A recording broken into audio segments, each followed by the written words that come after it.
तो last session में हम लोगों ने अपने इनहेरिटेंस को कंप्लीट किया था, ठीक है।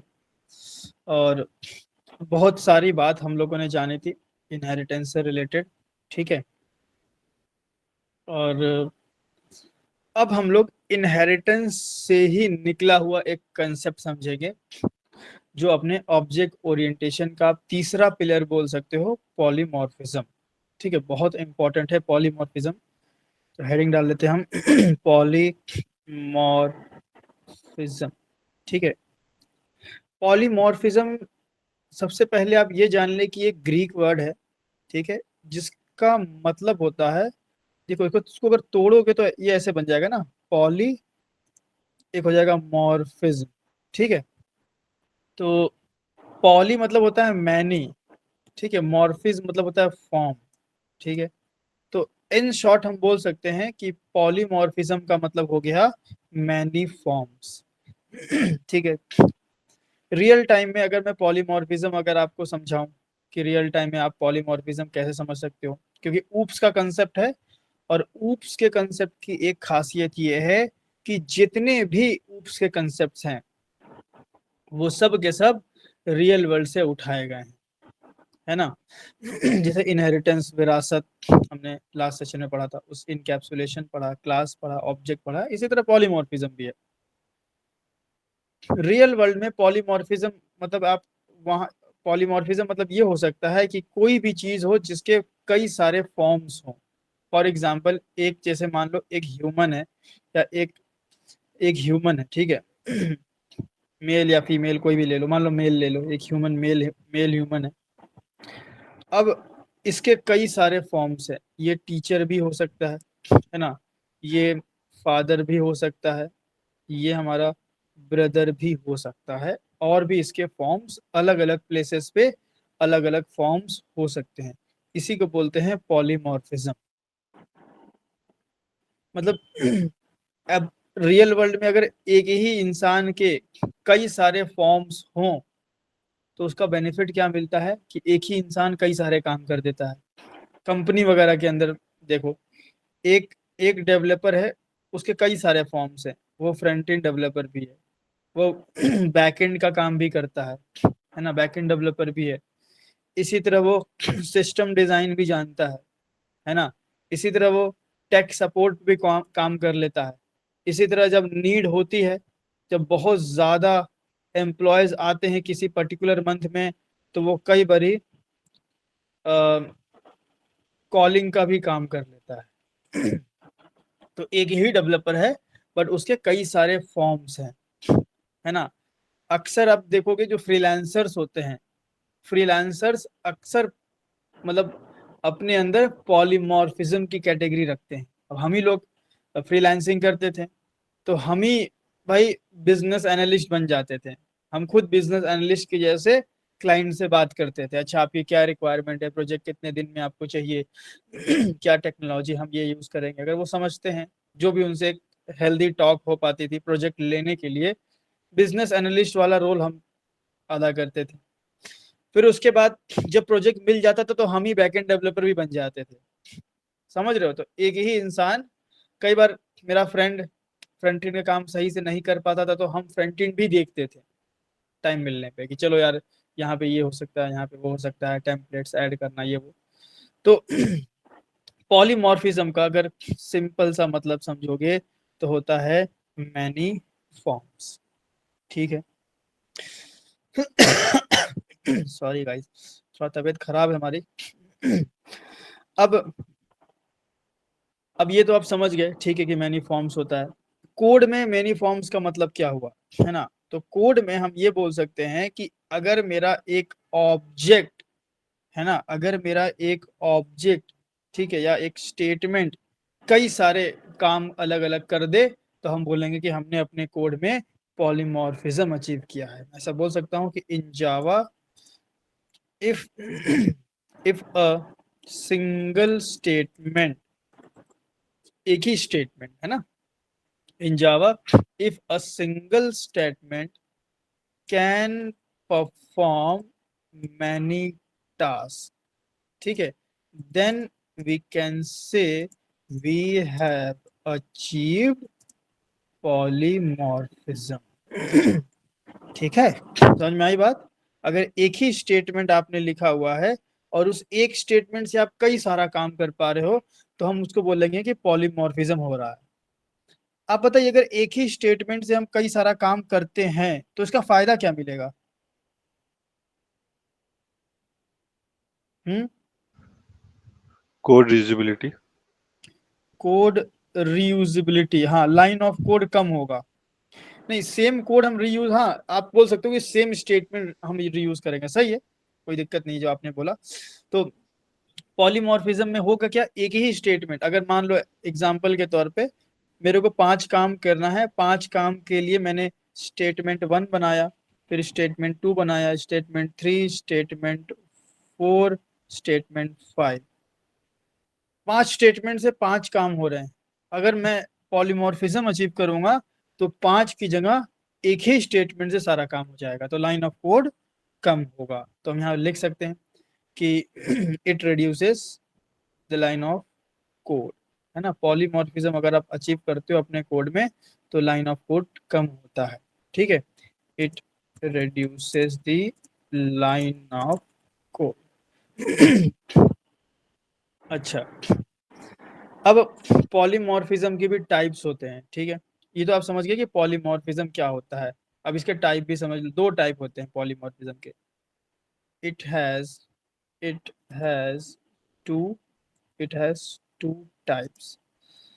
पहला होता है हमारा कंपाइल टाइम पॉलीमॉर्फिज्म, और दूसरा होता है रन टाइम। दूसरा क्या होता है? Run time polymorphism. ठीक है, कंपाइल टाइम पॉलीमॉर्फिज्म उस पॉलीमॉर्फिज्म को बोलते हैं जो कंपाइल टाइम पे अचीव होता है। रन टाइम पॉलीमॉर्फिज्म हम उस पॉलीमॉर्फिज्म को बोलते हैं जो कि रन टाइम पे अचीव होता है। सिंपल सी बात है, ठीक है। कंपाइल टाइम पॉलीमॉर्फिज्म अचीव करने के लिए हम यूज करते हैं, पॉइंट याद रखिएगा, पूछता है इंटरव्यू में कि explain the types of polymorphism and how we can achieve those. तो आप बोल सकते हो compile time polymorphism and run time polymorphism. अब यहाँ पे बहुत इंपॉर्टेंट पॉइंट कि कंपाइल टाइम पॉलीमॉर्फिज्म अचीव होता है थ्रू मेथड ओवरलोडिंग। ठीक है, अगर आप मेथड ओवरलोडिंग करते हो तो आप कंपाइल टाइम पॉलीमॉर्फिज्म अचीव करते हो। ठीक है, और अगर आपको रन टाइम पॉलीमॉर्फिज्म करना है तो आपको करना पड़ेगा मेथड थ्रू मेथड ओवरराइडिंग। है ना, थोड़ा सा डिफरेंस है नाम का, overloading and overriding. Method overriding मैंने आपको समझाया हुआ है क्या होता है ना। मेथड ओवरराइडिंग मतलब पेरेंट क्लास के किसी मेथड को चाइल्ड क्लास अगर रीराइट करती है तो उसको हम बोलते हैं मेथड ओवरराइडिंग। ठीक है, लेकिन मेथड ओवरलोडिंग अब आपको पहले समझना पड़ेगा, फिर वापस से हम आएंगे पॉलीमॉर्फिज्म की। मेथड ओवरलोडिंग क्या होता है, अब चलिए ये समझ लिया जाए। तो पहले मैं हेडिंग डाल लेता हूँ कि सबसे पहले मैं बात करेंगे कंपाइल टाइम पॉलीमॉर्फिज्म की। Compile time polymorphism, compile time polymorphism की हम बात करेंगे, बट कंपाइल टाइम पॉलीमॉर्फिज्म में आ जाता है मेथड ओवरलोडिंग, तो पहले इसकी बात कर लेते हैं कि क्या होता है। तो सिंपल सी चीज है मेथड ओवरलोडिंग, बिल्कुल। अगर आप एक क्लास में एक से ज्यादा एक ही नाम के मेथड बनाते हो तो that is method overloading. If I create if I या मैं बोल ऐसा बोल सकता हूँ कि it is a technique in which we create, mute कर ले कहीं से नॉइज आ रहा, more than one method with same name in a same class। एक ही क्लास में एक से ज्यादा अगर आप बनाते हैं, ठीक है, क्या चीज, मेथड, तो उसको हम बोलते हैं मेथड ओवरलोडिंग। एक से ज्यादा मेथड एक ही नाम का, सेम नाम का, एग्जाम्पल के तौर पे हम इधर आते हैं और आपको शो करते हैं।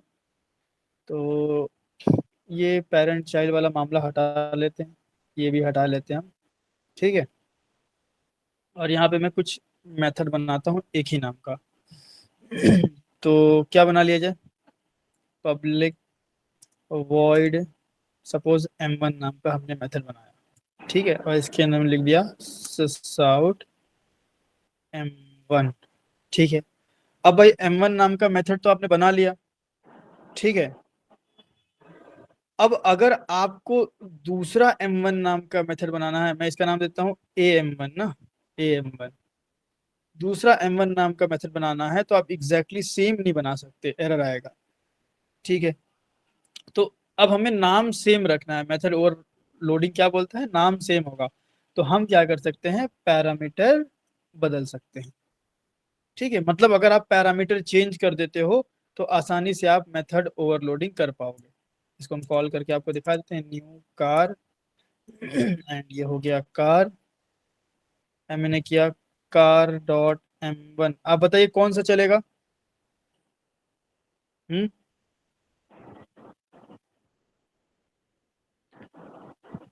फर्स्ट वाला।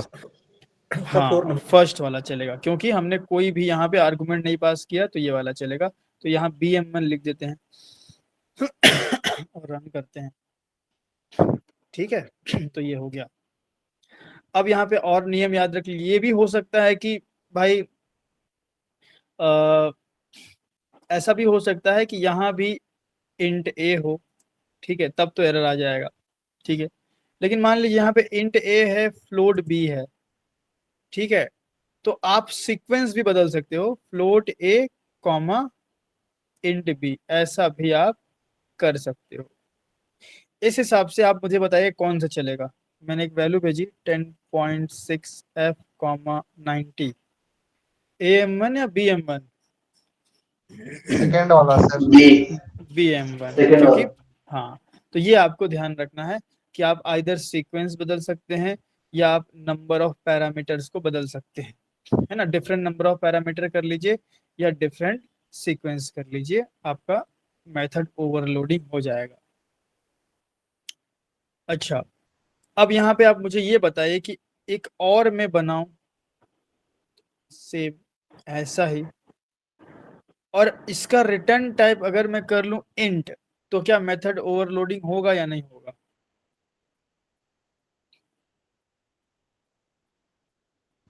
होगा सर।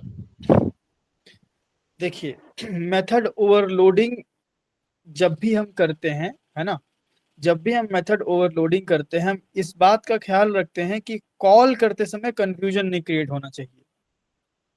तो जब हम ये m1 मेथड को कॉल कर रहे हैं, तो कौन सा m1 कॉल हो रहा है, ये मुझे कैसे पता चल रहा है, उसके पैरामीटर से या रिटर्न टाइप से? सर पैरामीटर से। पैरामीटर से। रिटर्न टाइप क्या यहाँ पता चल रहा है कि m1 का रिटर्न टाइप क्या होगा वाइल कॉलिंग? नहीं पता चल रहा है, इसीलिए रिटर्न टाइप चेंज कर देने से पॉली मेथड ओवरलोडिंग नहीं होता, ध्यान रखेंगे इस बात को। स्टिल एरर आ रहा है आपको, डुप्लीकेट मेथड बोल रहा है। इसी तरह एक्सेस मॉडिफायर बदल देने से, पब्लिक के जगह में डिफॉल्ट कर दूं, तो ये नहीं हो पाएगा। मतलब पता ये चला कि अगर आप चाहते हैं कि मेथड ओवरलोडिंग हो, तो एक ही तरीका है, आप पैरामीटर से छेड़खानी करें। बाकी आप रिटर्न टाइप बदलेंगे, एक्सेस मॉडिफायर बदलेंगे, तो कोई फर्क इसलिए नहीं आएगा क्योंकि वाइल कॉलिंग मेथड, ना हम एक्सेस मॉडिफायर का यहाँ कोई नाम ले रहे हैं, ना ही हम रिटर्न टाइप का कोई नाम ले रहे हैं। हम तो मेथड को पहचानते हैं उसके नाम और पैरामीटर से। तो नाम अगर सेम है तो पैरामीटर अलग होना चाहिए, ठीक है। इतनी बात समझ में आ गई सबको? बताएं भाई साहब।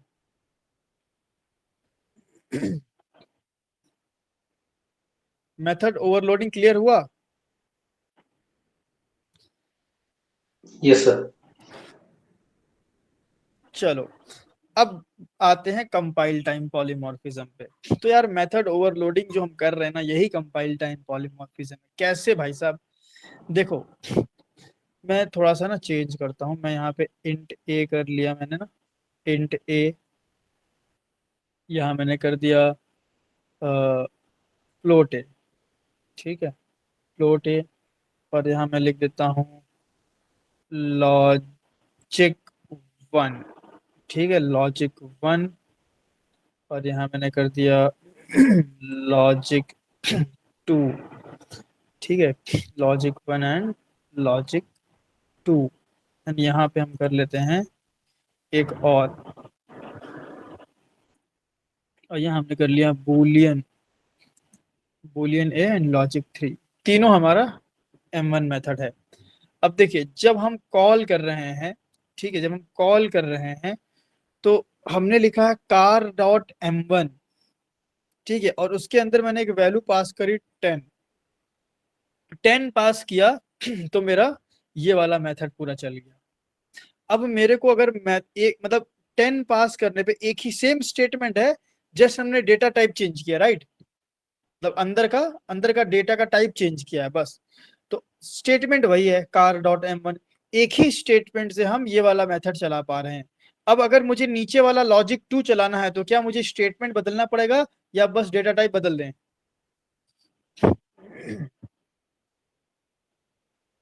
अगर मैं ऐसा कर दूं, सिर्फ डेटा टाइप बदल दूं, तो लॉजिक 2 नहीं चल जाएगा? चल जाएगा सर। ये सर चल जाएगा। फिर हम data type same change statement करके रखेंगे, जस्ट लॉजिक बदल देंगे, सॉरी सेम स्टेटमेंट रखेंगे या डेटा टाइप बदल देंगे। तो यहाँ पे मतलब क्या हुआ, एक ही statement, if a single statement can perform multiple task then it is known as polymorphism, इसी को पॉलीमॉर्फिज्म बोलते हैं। यही क्या है आप भाई साहब, आपका पॉलीमॉर्फिज्म, यही हमने लिखा था in Java, if a single statement can perform many और मल्टीपल टास्क, जो भी आप बोलो, ठीक है। तो हमारा मल्टीपल टास्क परफॉर्म हो रहा है एक ही स्टेटमेंट से।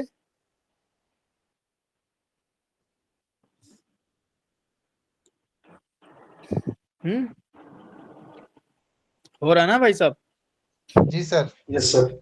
तो इसी को हम बोलते हैं कंपाइल टाइम पॉलीमॉर्फिज्म। सवाल है कि ठीक है, पॉलीमॉर्फिज्म तो समझ में आ रहा है कि कार डॉट M1 एक ही स्टेटमेंट है और उससे हम मल्टीपल काम कर पा रहे हैं, ठीक है, इतनी बात समझ में आ रही है कि पॉलीमॉर्फिज्म हो रहा है because single statement can perform logic 1, logic 2 and logic 3 also, ठीक है। बट कंपाइल टाइम पॉलीमॉर्फिज्म इसको क्यों बोला गया, ये पॉइंट यहाँ समझना पड़ेगा आपको। Why it is called compile time polymorphism? See, I'll show you. मैं यहाँ पे अगर अगर मैं ऐसा करूं, मैं यहाँ पे 90 भेजूं, ठीक है, तो आप जानते हैं कि ये वाला चलेगा, कोई हर्ज नहीं है। लेकिन अगर मैं यहाँ से एक कैरेक्टर वैल्यू भेजूं x, ठीक है, या एक मिनट, ये तो फिर इंटरनली टाइप कास्ट हो जाएगा ना। कैर और इंट में कौन सी टाइप कास्टिंग होगी, इम्प्लिसिट या एक्सप्लिसिट? सर ये हो जाएगा सर, इसका आ जाएगा सर, इंट ए में आ जाएगा सर। हाँ, इम्प्लिसिट टाइप कास्टिंग हो जाएगी। तो मैं ऐसा चाह रहा हूँ कि टाइप कास्टिंग ना हो। चलो 10,20 मैंने भेज दिया, ठीक है। अब मैंने जब 10,20 भेजा तो आप बताइए कि रन टाइम पे ये चेक कर रहा है कि ये मेथड्स हैं कि नहीं है, या कंपाइल टाइम पे कर रहा है? कंपाइल टाइम पे। कंपाइल पे ही कर रहा है सर, क्योंकि इशू दे दे रहा है। हाँ, इशू कंपाइल टाइम पे हमें मिल रहा है।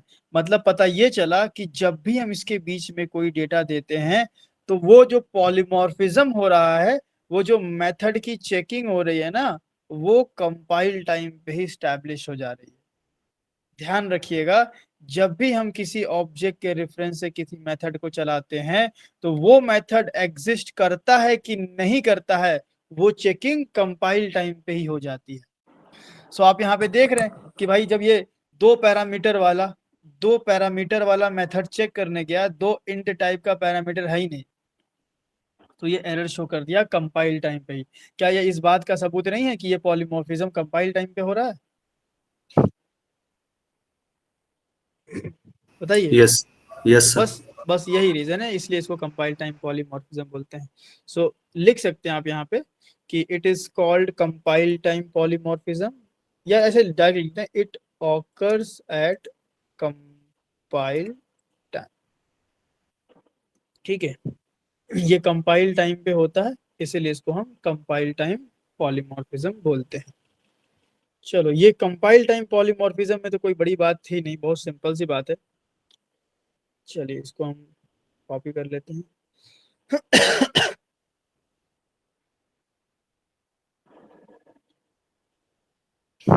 अब यहाँ पे कुछ टर्म समझ लो आप। क्योंकि कंपाइल टाइम पॉलीमॉर्फिज्म क्या करता है कि कंपाइल टाइम पे ही चेक कर लेता है कि whether the method is available और नॉट। सो इसके अदर नेम्स भी हैं, जिसे इसको हम लोग अर्ली अर्ली बाइंडिंग भी बोलते हैं। कोई हो सकता है एंट्री पूछ दिया व्हाट इज अर्ली बाइंडिंग, कुछ नहीं यार, कंपाइल टाइम पॉलीमॉर्फिज्म आपको एक्सप्लेन करना है। या कोई आपको बोल सकता है कंपाइल टाइम बाइंडिंग, ठीक है, बाइंडिंग वर्ड भी कोई यूज कर सकता है, तो ध्यान रखिएगा सेम बात है। या कोई बोल दे स्टैटिक पॉलीमॉर्फिज्म, तो भी बात यही रहेगी, स्टैटिक पॉलीमॉर्फ। या कोई बोल दे स्टैटिक बाइंडिंग, तो भी यही बात रहेगी, है ना।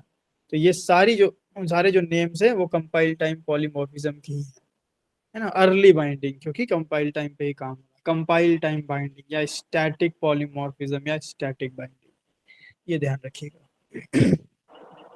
चलिए अब बात कर लेते हैं पॉलीमॉर्फिज्म के दूसरे टाइप की, जो कि हमारा run time polymorphism. Run time polymorphism, ठीक है, तो हेडिंग डाल लेते हैं हम। एक काम करते हैं, रन टाइम पॉलीमॉर्फिज्म में मैं आपको एक टास्क देता हूँ, और रन टाइम पॉलीमॉर्फिज्म का एक्सप्लेनेशन हम कल ही करते हैं, ठीक है, क्योंकि दिक्कत हो रही है थोड़ा मेरे को। रन टाइम पॉलीमॉर्फिज्म, देखो रन टाइम पॉलीमॉर्फिज्म का सीन क्या है, ऐसा पॉलीमॉर्फिज्म जो रन टाइम पे हो, ठीक है। अब पॉलीमॉर्फिज्म जब रन टाइम पे होगा तो बाइंडिंग अर्ली होगी कि लेट होगी? लेट होगा सर। लेट होगी। लेट, तो इसको हम लोग बोलते हैं लेट बाइंडिंग। या फिर आप बोल सकते हैं कि वहां स्टैटिक पॉलीमॉर्फिज्म था, ये हो जाएगा डायनामिक पॉलीमॉर्फिज्म, पॉलीमॉर्फिज्म। या फिर लेट बाइंडिंग हो गया, है ना। और क्या बोल सकते हैं, डायनामिक मेथड डिस्पैच भी इसको बोलते हैं, डायनामिक मेथड डिस्पैच। तो लेट बाइंडिंग बोलो, या डायनेमिक पॉलीमॉर्फिज्म बोलो, या डायनेमिक मेथड डिस्पैच आप इसको बोल सकते हो। और कुछ नाम हो सकता है क्या? Compile, early binding, late binding, हाँ, डायनेमिक बाइंडिंग हो सकता रन है। Time dynamic binding binding. या डायनेमिक बाइंडिंग, करेक्ट, हाँ।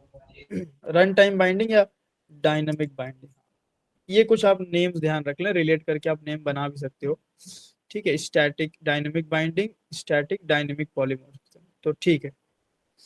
चलो, ये रन टाइम पॉलीमॉर्फिज्म के नेम हो गए। मतलब रन टाइम पॉलीमॉर्फिज्म ऐसा पॉलीमॉर्फिज्म होगा जो कि रन टाइम पे होगा। तो अब रन टाइम पॉलीमॉर्फिज्म में हम आपको दिखाएंगे कि किस तरीके से ये लाइन ऑफ कोड को कम करता है ना। करीब करीब मैं आपको बता दूं 70% करीब लाइन ऑफ कोड रिड्यूस होगा। 70% लाइन ऑफ कोड रिड्यूस होगा। कैसे होगा?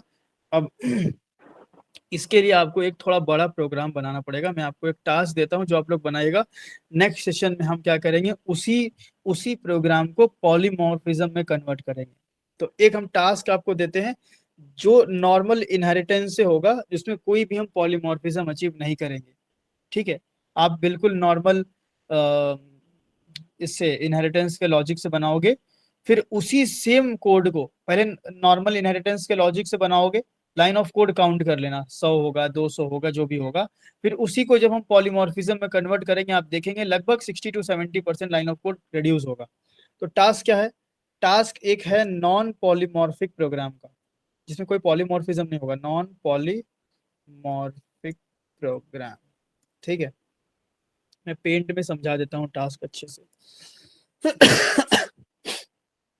देखो, आपको क्या करना है, आपको एक कार नाम की क्लास बनाना है, ठीक है।